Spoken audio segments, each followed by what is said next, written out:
रतन टाटा एक ऐसा नाम जिसे सभी जानते हैं। स्पेशली आज के युवा रतन टाटा को बहुत मानते हैं। लेकिन क्या आपने कभी यह सवाल पूछा कि रतन टाटा ने कभी शादी की थी या नहीं की? नहीं की तो क्यों नहीं की? क्या उन्हें कभी प्यार नहीं हुआ? तो चलो आज इस वीडियो में मैं आप लोगों को इन सब बातों का जवाब देता हूं। आपकी जानकारी के लिए मैं आपको बता दूं कि रतन टाटा ने अभी तक कभी किसी से शादी नहीं की। ऐसा नहीं था कि उन्हें कभी प्यार नहीं हुआ, उन्हें प्यार हुआ था। वो लड़की एक्चुअली एलए यानी कि लॉस एंजल्स से बिलोंग करती थी। दोनों एक दूसरे से शादी करना चाहते थे, लेकिन लड़की के घर वाले लड़की को इंडिया नहीं भेजना चाहते थे और सिर्फ इसी वजह से उन्होंने लड़की की शादी कहीं और कर दी। लेकिन हमारे रतन टाटा जी ने अपना कमिटमेंट निभाया। उन्होंने उससे प्यार का और शादी का वादा किया था और उन्होंने इस वादे को ताउम्र निभाया और कभी किसी से शादी नहीं करी। यह है उनकी लव स्टोरी, एकदम उनके जैसी परिपक्व।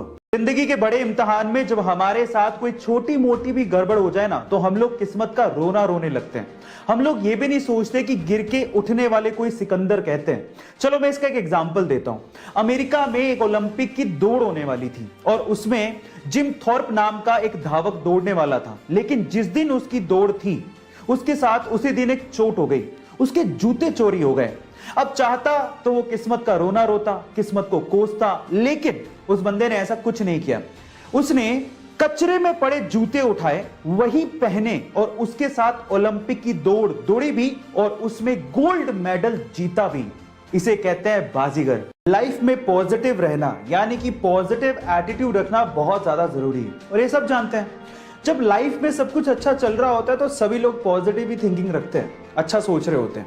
लेकिन जब लाइफ में तकलीफें आती हैं तब पॉजिटिव कैसे रहा जाए, ये आप रेस के घोड़े से सीख सकते हो। कैसे, मैं आपको बताता हूं।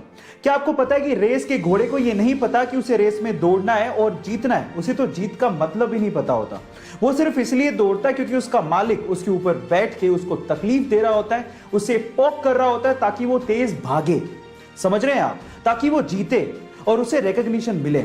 इसी तरह से आप लोग हमेशा याद रखिएगा, जब जब आपको आपकी लाइफ में तकलीफें मिलें, आप लोग याद रखिए कि मालिक आपको जिताना चाहता है।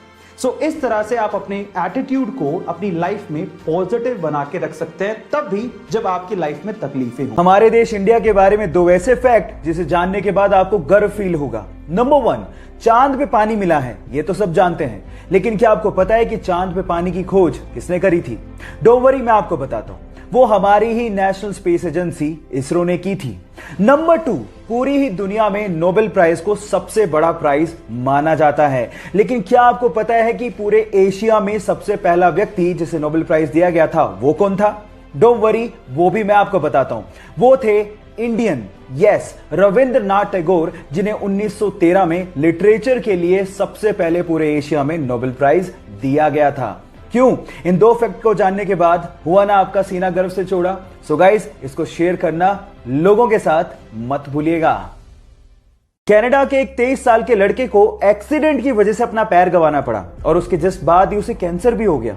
डॉक्टर्स ने कहा कि तुम कैंसर की वजह से ज्यादा दिन तक जिंदा नहीं रह सकते। तब उसे समझ में आया कि कैंसर पे रिसर्च कितनी ज्यादा जरूरी है ताकि लोगों की जान बचाई जा सके। उसने सोचा कि मरने से पहले वो पूरे कनाडा को पैदल अपनी एक टांग पे नापेगा और कैंसर रिसर्च पे फंड रेज करेगा। उसने 12 अप्रैल 1990 को पैदल चलना शुरू किया और लगभग 143 दिनों में 5373 किलोमीटर नाप डाले। कुछ ही मील बाकी थे, लेकिन उससे पहले ही उसकी मृत्यु हो गई। उस 23 साल के लड़के ने पूरे कनाडा के लोगों का दिल जीत लिया। आज भले ही वो जिंदा ना हो, लेकिन कनाडा के लोगों के दिलों में वो आज भी जिंदा है। उसका नाम है टेरी फोक्स और उसके जज्बे को मैं दिल से सलाम करता हूं। आर्मी, जिसके बिना किसी भी सुरक्षित देश की कल्पना नहीं की जा सकती। लेकिन अगर मैं आपसे कहूं कि इस पूरी दुनिया में एक ऐसा सुरक्षित देश है जहां पर आर्मी है ही नहीं, तो आप क्या कहेंगे? जी हां गाइस, उस देश का नाम है ग्रेनेडा, जिन्होंने अपना पैसा आर्मी बेसिस बनाने की बजाय बीचेस पे लगाया, एयरक्राफ्ट करियर बनाने की बजाय क्रूज और बोट्स पे लगाया। ग्रेनेडा, जहां पर ग्रेनेड नहीं बल्कि कोको का प्रोडक्शन होता है और बहुत ही यमी चॉकलेट्स प्रोड्यूस की जाती हैं। काश कि हर जगह ऐसा होता। No military, no weapon, no war. आपको ये आइडिया कैसा लगा? चैट सेक्शन में लिखना मत भूलिएगा।